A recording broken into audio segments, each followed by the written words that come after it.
ఓం శ్రీ గురుభ్యో నమః. ఓం శ్రీ మహాగణాధిపతి అందరికీ నమస్కారం. ఈ వీడియోలో సూర్యుని యొక్క ద్వాదశనామాలు ఆదివారం రోజు పఠిస్తే కలిగే ఫలితాలు ఇక్కడ వివరిస్తున్నాను. ఆదివారం రోజు పఠించిన సూర్య స్తోత్రాల్లో ముందుగా ఉదయే బ్రహ్మస్వరూపాయ, మధ్యాహ్నేతు మహేశ్వర, అస్తమానేతు స్వయం విష్ణు, త్రిమూర్తి దివాకర అని నమస్కారం పెట్టుకోవాలి.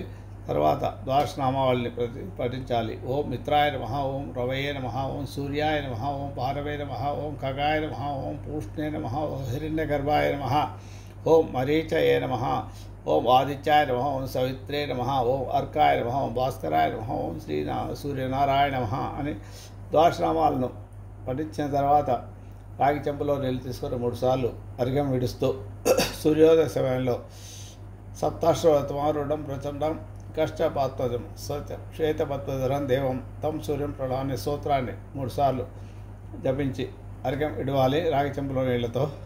ఇలా చేయడం వల్ల శత్రుబాధలు చదవగలిగితే ఆదిత్య ఉదయం పారాయణం కూడా చేసుకుంటే ఇంకా మంచిది.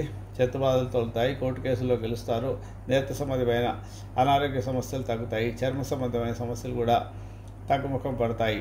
ప్రతిరోజు ఈ నామాలను జపించుకోవడం వల్ల మీకు అన్ని రకాల చర్మ సంబంధమైన అనారోగ్య సమస్యలు తగ్గుతాయి. శుభమస్తు.